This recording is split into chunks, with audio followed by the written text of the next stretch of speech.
The fluorescent lights of the gas station hummed a lonely tune. 1 second, he was laughing, his hand resting on his wife's. The next, her blood was on his skin, and 2 police officers were shouting commands, their weapons fixed on his face. The Starlight Oasis was a small universe of light against the deepening twilight of the Georgia interstate. Its name was an exaggeration, but for weary travelers, it was a welcome one. The air was a thick cocktail of smells, the sharp tang of gasoline, the rich aroma of brewing coffee, and the greasy, comforting scent of hot dogs turning endlessly on a roller grill inside. From a tinny speaker above the pumps, a forgotten country song lamented a love long gone. Inside their car, none of that mattered. For Tobias Raines, the only universe that existed was the warm, gentle one he shared with his wife, Lena. He was finally home. Or close enough. The exhaustion of a 3-month deployment still clung to him like a second skin, but it was a good kind of tired, the kind that only comes when the mission is over.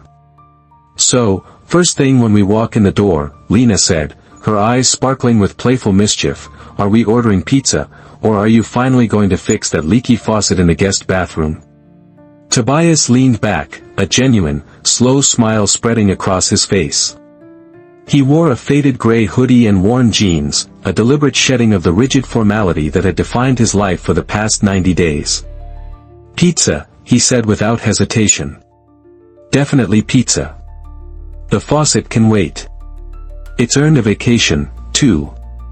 Lena laughed, a sound that always made him feel like he was on solid ground. She was a landscape designer, a creator of beautiful, living things. In the back seat, a testament to her passion sat carefully buckled in, a rare orchid with delicate, star-shaped blossoms, a new treasure for their home. Her bright, lemon-yellow jacket was a splash of sunshine in the dimming light. As Tobias stepped out to fill the tank, he saw it. Across the highway, a patrol car sat parked, its lights off, a silent, watching shadow. A flicker of unease, a professional instinct, tightened a knot in his stomach. He'd learned to recognize when things were out of place. He dismissed it as post-deployment hypervigilance, the ghost of the war zone refusing to fade. He put the nozzle in the tank, the familiar click and hum a part of the mundane world he was so desperate to rejoin. But the peace was shattered. Tires screeched. The patrol car he'd spotted didn't just pull into the station, it launched itself across the lanes, cutting an impossibly aggressive angle and slamming to a halt just inches from the rear of his own vehicle, effectively boxing him in. 2 officers burst out. The older one, Mott, had a face like granite and moved with a swaggering hostility. The younger one, Denton, was wiry and tense, his hand already resting on his holstered weapon, his eyes wide with a nervous energy that was far more dangerous than simple malice. Hands where I can see them. Now. Mott's voice was a gravelly bark. Tobias's training took over, a cold wave washing over any panic. He raised his hands slowly, palms open. Easy, officers. No problem here. Lena opened her door, her face a mask of confusion. Toby. What's going on? Stay in the car, honey, Tobias said, his voice calm and even, a tool for de-escalation. I said hands. Denton shouted, his voice cracking. He saw Lena's bright yellow jacket, a flash of movement, and his agitation spiked.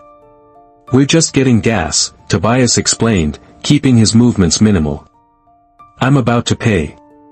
My wallet is in my back pocket. He made a fractional, telegraphed move, intending to retrieve it. It was a fatal miscalculation of their panic. Gun! Denton screamed. The world dissolved into a concussive roar. It wasn't like the movies. It was a brutal, ugly sound that ripped through the quiet evening. Tobias didn't feel the bullet, but he felt Lena.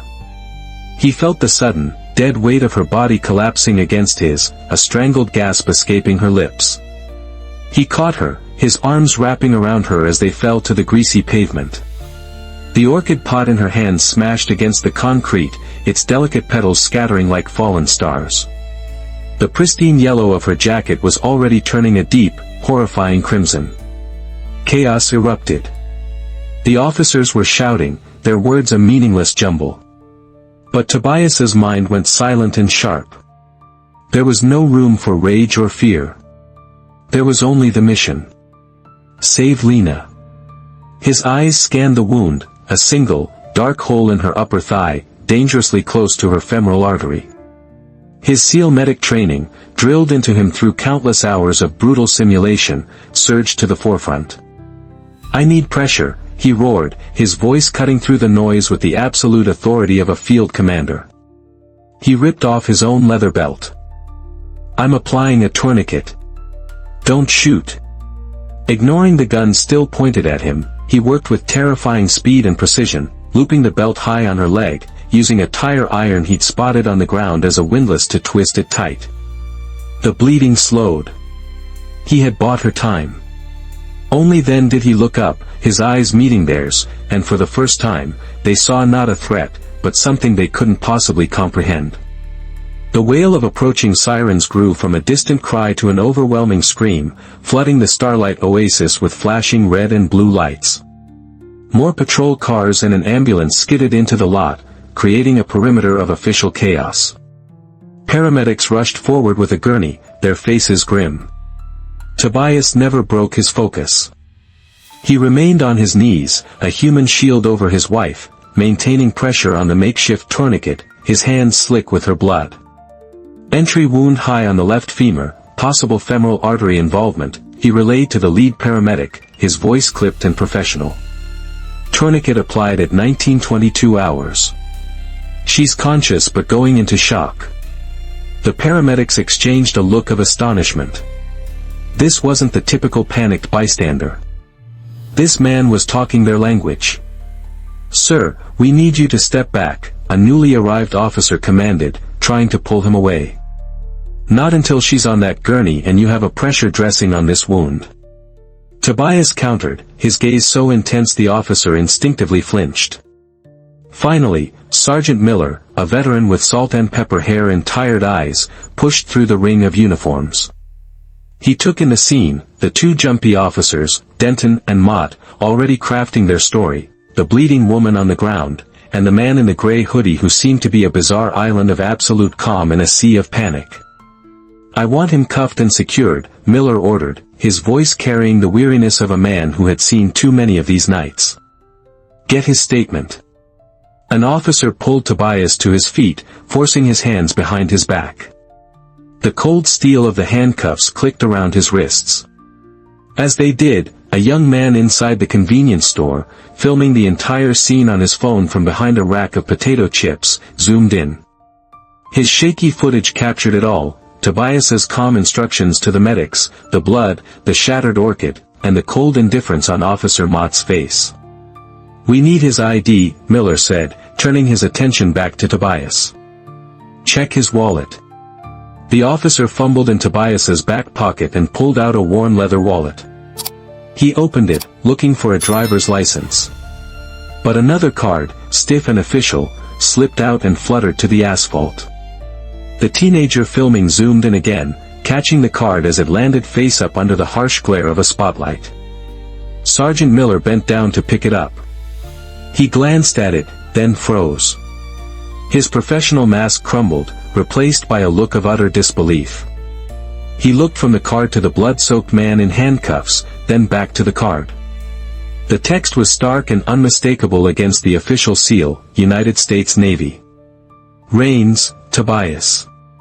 Commander. Naval Special Warfare Command.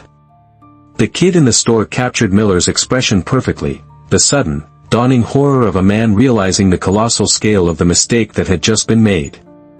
Miles away, in a cluttered home office smelling of stale coffee, investigative journalist Shayla Boone got a notification on her police scanner app, officer-involved shooting, I-85, Starlight Oasis gas station. One suspect down. She sighed. It was the third one this month. The story was always the same. The press release was probably already written. Then her phone buzzed with an encrypted message from a source inside the state police. "This one's different. Watch your inbox." A moment later, a video file arrived. It was grainy, shaky, and raw. She watched the whole thing, her cynicism slowly dissolving into rapt attention.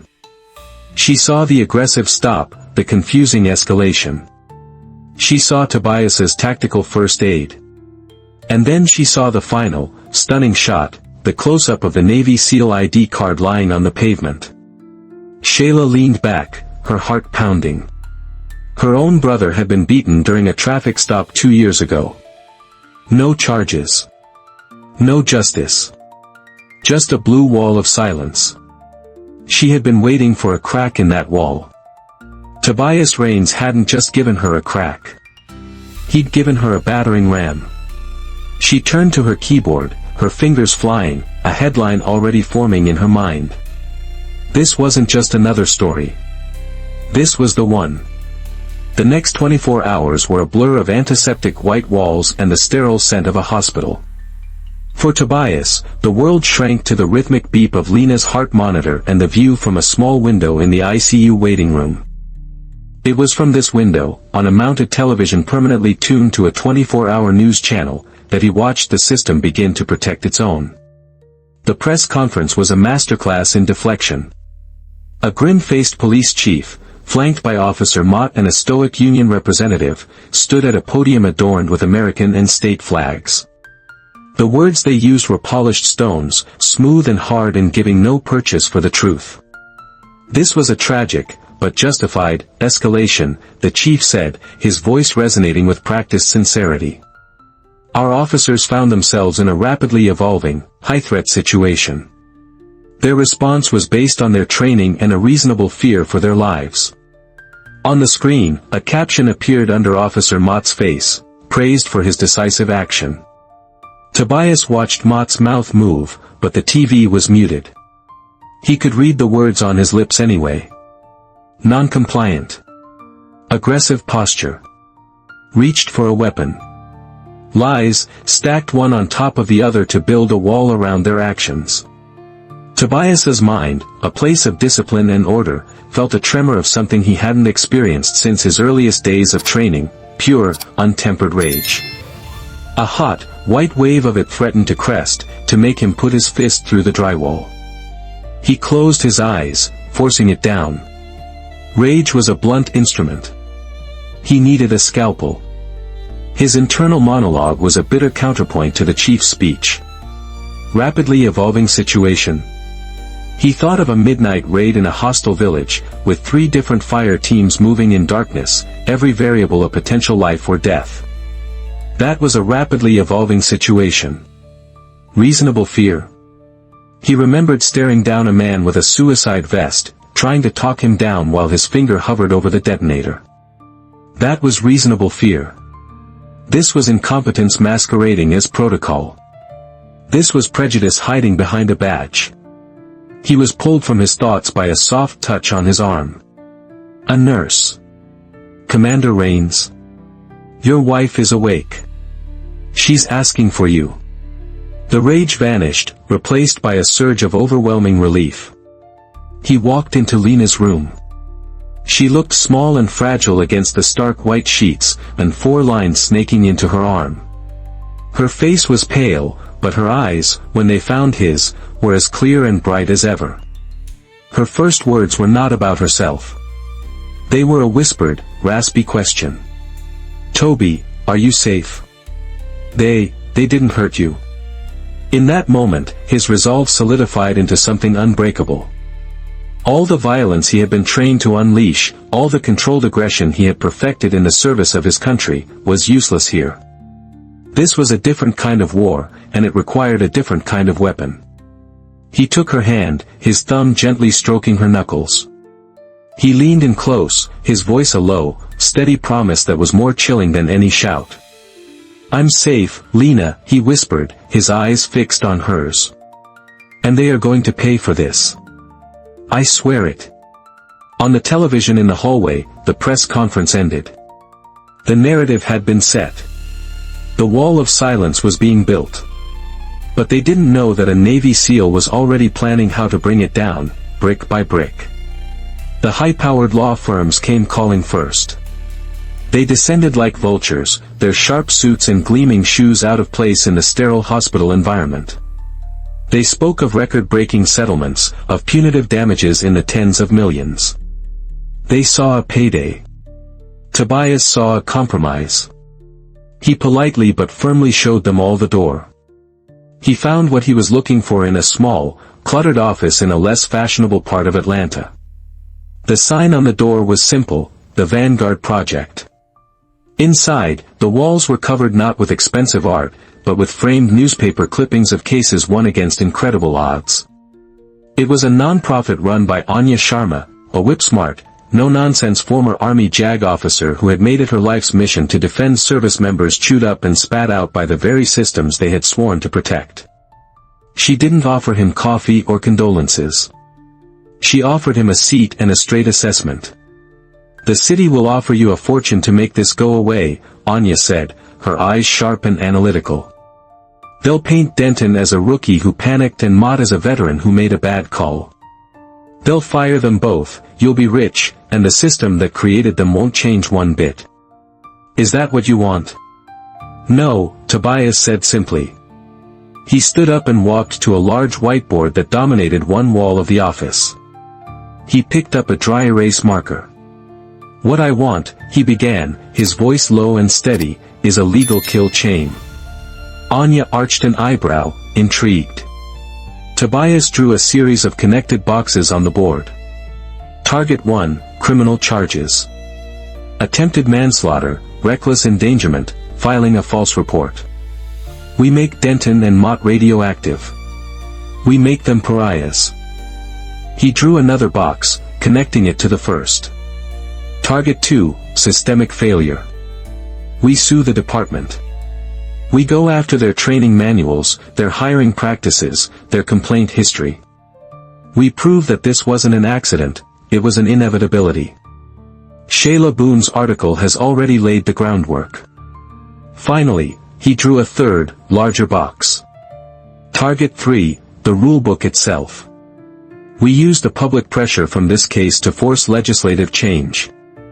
New laws on use of force protocols, mandatory de-escalation training, and independent civilian oversight. I don't want their money, Anya. I want to make sure the next time a man who looks like me is getting gas with his wife, the story ends with him driving home. Anya stared at the whiteboard, then at Tobias. The anger in his eyes was still there, but it was a cold, focused fire, channeled into a brilliant, multi-pronged strategy. This was not a grieving husband lashing out. This was a commander planning a campaign.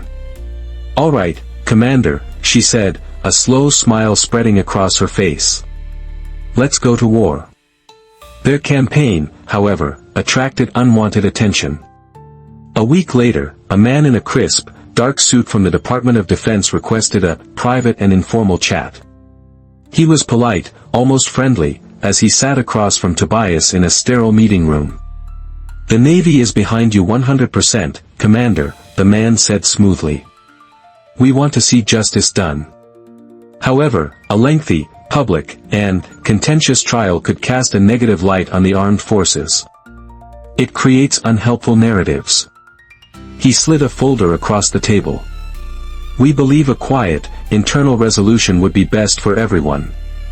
The department is prepared to offer a substantial compensation package, full medical care for Mrs. Raines for life, and ensure this incident has no negative impact on your stellar career." It was a tempting offer. A golden bridge away from the fight. Tobias looked at the folder, then met the man's eyes.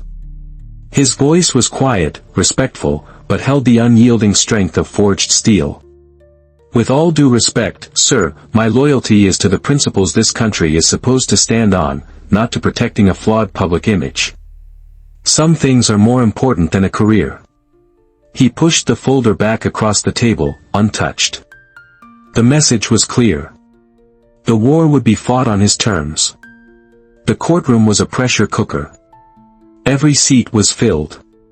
On one side, a phalanx of uniformed officers sat stone-faced, a blue wall of solidarity for their accused brothers. On the other, a diverse crowd of supporters, veterans, and civil rights advocates watched with bated breath.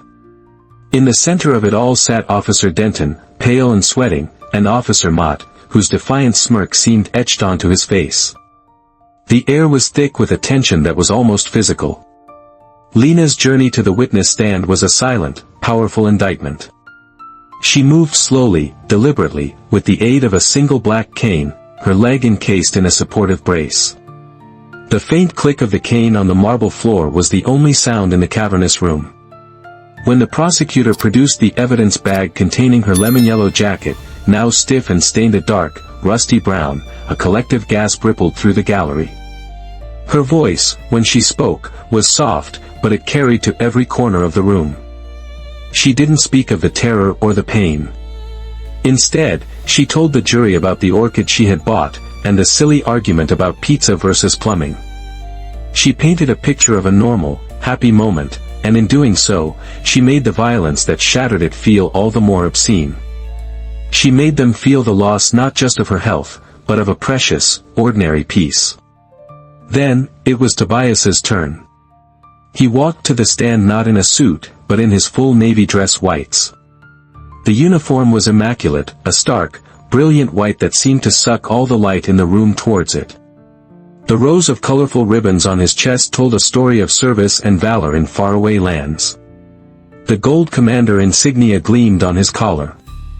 He sat with a spine as straight as a ship's mast, and when he spoke, his voice was not loud, but it commanded absolute attention. He answered the prosecutor's questions with calm, factual precision, recounting the events of that evening without emotion. It was the defense attorney's cross-examination that lit the fuse. "Commander," the lawyer began, his tone oozing with condescending implication, "given your extensive training in high-stress, violent encounters, isn't it possible that you misinterpreted the situation? That your own hypervigilance made you appear threatening to my clients?"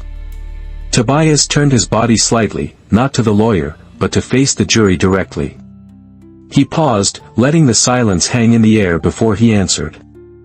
"Counselor, I have been trained to operate in some of the most dangerous environments on Earth," he began, his voice a low, resonant baritone. "I've led my team through ambushes in the mountains of Afghanistan.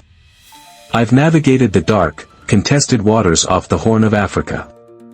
I have faced down armed men who wanted nothing more than to kill me and my brothers." He let his gaze drift over the faces of the jury, making eye contact with a middle-aged man, a young woman, an elderly grandmother.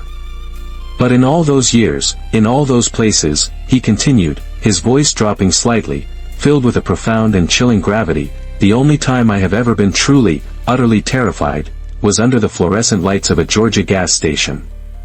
Because the men pointing their guns at my bleeding wife were wearing the same American flag on their shoulder that I wear on mine." Silence. A thick, profound silence that was broken by a single, choked sob from the jury box. An older woman was dabbing her eyes with a tissue, her face a portrait of empathetic grief. Mott's smirk finally faltered.